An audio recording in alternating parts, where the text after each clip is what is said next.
Everyone in town thought the bet was just a joke, something silly that a group of bored coworkers cooked up on a Friday night. But for Evan Carter, a single dad doing his best to keep life steady for his 10-year-old son, it became the moment that pushed him straight toward the person who would change everything, not because of a dare, but because of a kindness he never expected to give or receive. Evan never gambled. Not with money, not with chances, and definitely not with dares created by coworkers who had too much soda and competitive energy in their systems. But tonight was different. It was the company's annual team-building dinner, and he had promised his son, Liam, that he'd try to be a little more fun this year. So when the guys in his department started a game called Pick a Challenge, he reluctantly agreed. He should have known nothing good came after someone said, "Okay, but promise you won't get mad." His coworker Tyler dangled a slip of folded paper in front of him.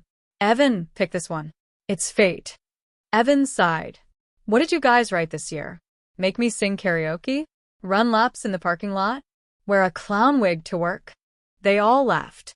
"No," Tyler grinned. "Better. You have to live with someone for 1 week." Evan froze. "Live with someone?" "Yep," said Mark, waving his hands dramatically. "A random person we chose. Purely innocent.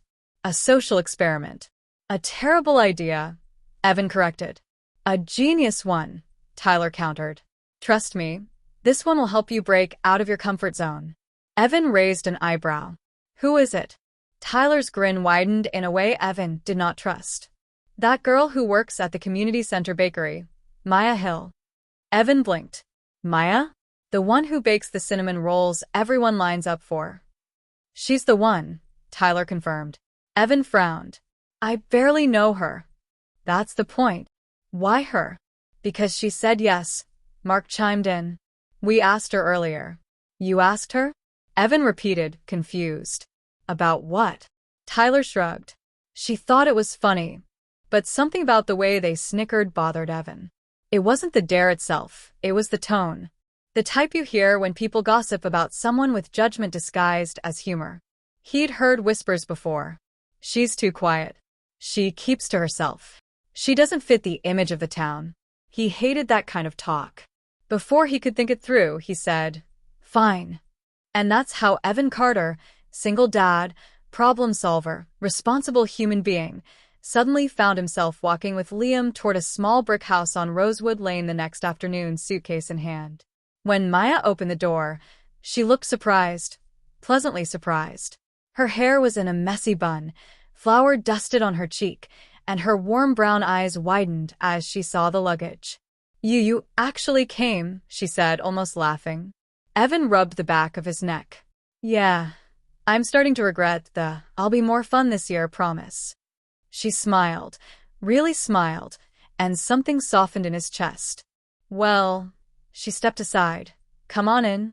Liam stepped forward first, shy but curious. "Miss Maya, do you really bake cinnamon rolls every day?" "I do," she said warmly. "Want to help tomorrow morning?" Liam lit up. "Dad, did you hear that?" Evan chuckled. "I heard." Maya's home smelled like vanilla and hazelnut, warm and inviting. There were fresh flowers on the table and a stack of children's books near the couch. "I babysit sometimes," she explained, noticing him looking at the books. "Kids feel safe here." Safe. That word lingered. She showed them the guest room. It was simple but cozy, fresh sheets, soft quilt, even a little welcome basket she must have prepared last minute. "You didn't have to do all this," Evan said. "I know," she replied, brushing her hands on her apron. But it felt right. There was an unspoken gentleness to her. A softness that wasn't fragile but grounding, like warmth after a long winter. That night, after Liam fell asleep, Evan found Maya in the kitchen packing pastries. "Evening deliveries," she said.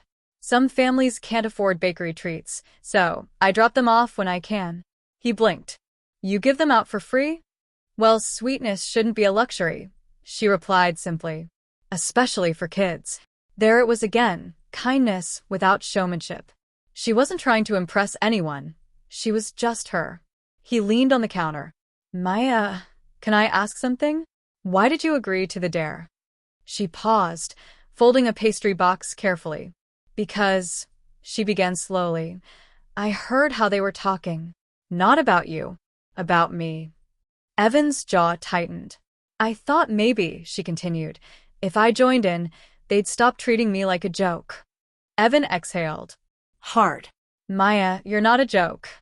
She laughed softly, but there was a sadness beneath it. It's fine. People see what they want to see. No, Evan said firmly. People choose what they see. Their eyes met, her guarded, his sincere. It's only a week, she said gently. Let's make it easy. But he wanted to say more. He wanted to apologize for the way the world had treated her, for the bet, for the thoughtless way people sometimes judged others. Instead, he helped her carry the pastry boxes to her car. They delivered treats around town, and every child who opened the door squealed her name. Maya, you brought the brownies. Miss Maya, can I hug you? Evan watched her kneel to hug every child, saw the way she listened to people like their words mattered. She wasn't someone to be pitied. She wasn't someone to joke about. She was someone extraordinary. Over the next few days, the dare became something else entirely. Liam adored her. They cooked together, laughed together, even built a gingerbread house that leaned dangerously to the left. Maya helped Liam with a school project about kindness, telling him softly, kindness isn't about big things. It's about noticing people who feel unseen. Evan overheard that. It stuck with him. The house felt alive, warmer than his had felt in years. After his wife passed when Liam was 4, he had forgotten what it was like to share space with someone who filled rooms with gentleness. Not noise. Not perfection. Just presence. One evening, as they washed dishes side by side, Maya asked, why did you really accept the dare? He hesitated. Then, honestly, because I realized I'm lonely, and I didn't know it until I walked into your house. Her hands stilled in the soapy water. And now, she asked quietly. Now, he said, meeting her eyes, I'm grateful I picked that paper. Her breath hitched, not dramatically, but in a way that told him the words meant something to her. But then she stepped back, wiping her hands on a towel. Evan, we only have a few days left. I know. You shouldn't, she searched for the words. You shouldn't make this more than it is. But it is more. She shook her head. For you, maybe. But people like me. Stop. His voice was gentle but firm. Please stop talking about yourself like you're anything less than remarkable. She looked down. I've always been the girl people point at, laugh about, overlook. You're the first person who's looked at me like I matter. You do matter. Tears filled her eyes, silent, heavy.